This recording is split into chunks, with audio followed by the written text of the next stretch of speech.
आज यानी 2 अप्रैल को गुड फ्राइडे है और भागलपुर में हम इस वक्त कैथेड्रल चर्च जो है क्राइस्ट चर्च में मौजूद हैं और अंदर यहाँ पर पीपी मरांडी का एक लेक्चर चल रहा है, भाषण चल रहा है और तमाम श्रद्धालु अंदर बैठे हुए हैं और उनके भाषणों को सुन रहे हैं, लेक्चरों को सुन रहे हैं।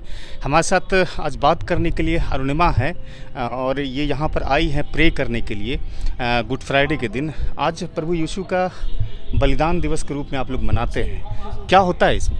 एक्चुअली आज के दिन जीसस क्राइस्ट को क्रूसिफाइड किया गया था, उन्हें क्रूस पर चढ़ाया गया था और 12 से 3 के बीच में उन्हें क्रूस पर चढ़ाया गया था और 3 बजे उन्होंने अपने प्राण त्याग दिए थे। इस बीच उन्होंने अपनी 7 वाणी क्रूस पर से कही थी और उसके बारे में हम लोग चर्च में वर्णन करते हैं। उस बात के लिए हम लोग समझते हैं कि आखिर वो उन्होंने क्या कहा था और हमारे पापों के लिए जो उन्होंने बलिदान दिया है, तो उस चीज़ को हम लोग याद करते हैं और ये उन्हीं को याद करने का दिन है। अच्छा, आज अनुमा जी ऐसा कहा जाता है कि आप लोग उपवास रखते हैं, उसके बाद मीठी रोटियों का सेवन करते हैं, ये किस तरह की पद्धति है? जी आज मीठी रोटियों का सेवन आज नहीं करते हैं। एक्चुअली यीशु मसीह को जब क्रूस पर चढ़ाया गया था उस समय उन्होंने उनके 12 चेले थे, 12 चेलों के साथ उन्होंने एक भोजन किया था और उसमें उन्होंने कि एक रोटी थी और उसके साथ अंगूर का रस था जिसे हम दाखरस कहते हैं, तो उसको उन्होंने सेवन किया था और कहा था कि तुम जब कभी भी मुझे याद करो तो मेरी स्मृति में ऐसा ही किया करो। तो हम लोग यीशु मसीह को याद करके उनके परम प्रसाद के रूप में उसको ग्रहण करते हैं। अच्छा, प्रभु यीशु ने तो मानवता की सेवा के लिए पूरी जीवन लगा दी और प्रेयर और संदेश, कई तरह के संदेश उन्होंने दिए। आज के तारीख में प्रभु यीशु के संदेशों को ईसाई समुदाय में कितना फॉलो करते हैं? जी, ईसाई समुदाय में यीशु मसीह के वचनों को, उनके दिए गए जो वचन हैं, उनके दिए गए जो बातें उन्होंने कह के गए, वो जो उन्होंने बलिदान हमारे लिए दिया, उनको ही हम मानते हैं और इसीलिए हम मसीही कहलाते हैं, क्योंकि हम मसीह के बच्चे हैं, मसीह के पुत्र और पुत्री हैं। कोरोना संकट में इस तरह से जो मतलब प्रेयर हो रहा है, कहीं ना कहीं त्योहारों पर भी कोरोना का एक बहुत बड़ा कहर रहा है। कैसा लगता है कि गुड फ्राइडे के दिन जो उत्सव होती थी पहले की तुलना में आज हो पा रही है उस तरह की?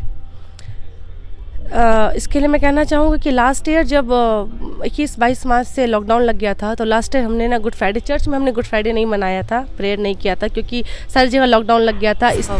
मैं कहना चाहूँगी कि विश्वास अपने अंदर होता है और धर्म या आप अपनी आस्था किसी मंदिर में या चर्च में या मस्जिद में सीमित नहीं रहती है सर।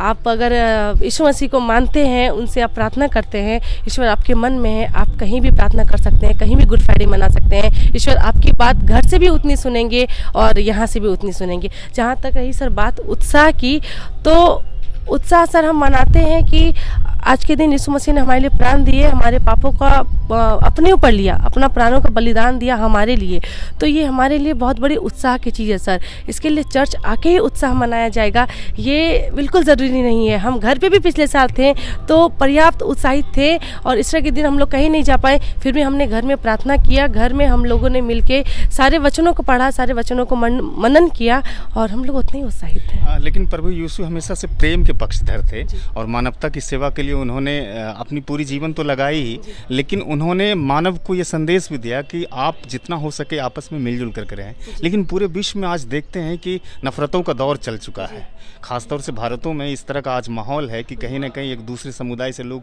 इतनी नफरत करने लगे हैं कि एक दूसरे की बात सुनने के लिए तैयार नहीं है। तो ऐसे मौके पर आप क्या संदेश देना चाहेंगे देश के लोगों को? देश के लोगों से आग्रह कर सकती हूँ कि धर्म को लेकर के नफरत ना फैलाएं।